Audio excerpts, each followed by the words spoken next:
Mark Coyle, who co-produced Definitely Maybe, at that time was doing monitors for the Teenage Fan Club when they went on the world tour with Nirvana. And I said, what's he like? And he said, you fucking love him, he's great. He's crazy as fuck, but he's great. I'm gutted that he died before I met him. I'd have loved to have sat and fucking, you know, shot the fucking shit with him. All the great albums, like Nevermind the Bollocks and Nevermind the Lars, they just get greater with time. They were it. They were as big and as important as the Jam and the Sex Pistols and the Beatles. Johnny Marr looked like this classic rock star. He had a big red semi-acoustic guitar and a turtleneck, and I was like, wow. And he had the Brian Jones hairdo. Yet Morrissey just looked like something that had never been seen before, you know, with a hearing aid and flowers hanging out of his back pocket. You know, if you're making a record and the producer's saying, try some of that Johnny Marr stuff, you better get on the phone and get him, because you can't do it. That's not him now, by the way. It's when they do an interview and that later on down the line, they've been to America once and you come back and they start speaking American, you know what I mean? They're the ones.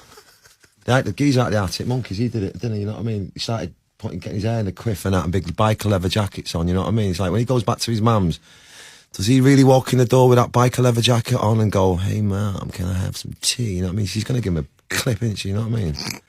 I had a night out with Morrissey once in LA. It was one of the funniest nights I've ever had with anyone. Was it?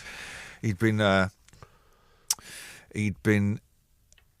cancelled a load of gigs because he had pneumonia. Right. And I was in LA and no people know him, and he said, "Oh, go out for a drink, Morris." Yeah. And he texted me saying, "Bring your credit card." I have to say, in this day and age, it's very easy, particularly in the game that I'm in, the guitar music, or whatever you want to call it, to write angst, and you know, because the world is not in the best shape. I think the song like Holy Mountain, for instance, which is just full of joy, and it's almost revolutionary these days, because rock music, or whatever you want to call it, it seems to be a lot of shouting about some unspecified injustice that's going on with these. Like Dave Grohl, for instance, what's he on about? That man knows nothing, does he? He's not shouting about anything. What's he shouting about? And Green Day, what are they on about? I don't know. Someone who looks like the fucking rock star. Someone who looks, you know, someone who looks fucking cool. And I don't think any of these people in bands look cool. They just look like fucking students. And that's it for me, you know what I mean? You couldn't put any of these other bands near any of them greats years ago, like Keith Richards, Elvis, John Lennon. Put me in the middle of them and I'd look fucking pretty cool with them. You put any of these dicks out of Star Sailor or fucking whoever, I can't even bother talking about them. Radiohead, they just look like scruffy fucking silly. Kanye, is he of this world? I'd say he's underrated. Without being a huge fan of his, I fucking love him. I guess there's a bit of Kanye in all of us. Blur didn't come out of it too well. They were kind of the middle class band, and you guys were the working class heroes. Well, I wouldn't say Blur didn't come out of it well, but that's what they are. And that's what we are. You can't, don't dress it up and make it something that it's not. You know, they've never been on a building site. Not to say that that's, you know, not to say that the dirt under your fingernails is some sort of badge of honour. You know, it's not. It's just a fact, you know. They never had a paper round. You know, I had a milk round and stuff like that, you know. I worked on building sites. That fundamentally makes my soul a lot more pure than theirs. Anybody else she's turned you on to?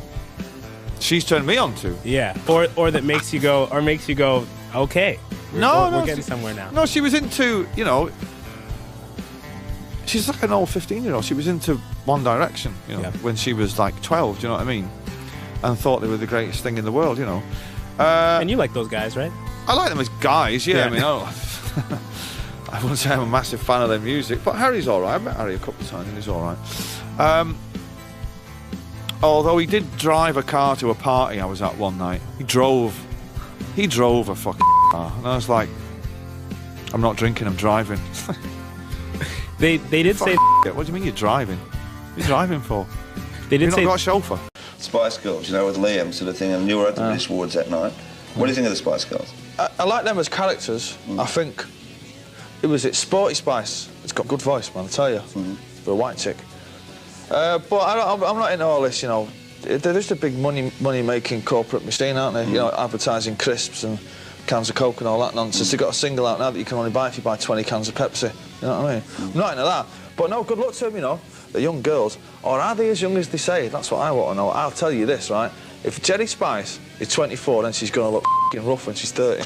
That's all. You see footage or road movies by other bands, Radiohead in particular, and R.E.M., and they're just miserable. They're sitting in back of limousines, you know, tailing to the camera about how bored they are being in a group. It's like, well, if you don't fucking enjoy it, retire, do us all a fucking favour, you know, and go and live in a fucking mansion in Oxford so we don't have to listen to your miserable fucking bleatings about how shit your life is.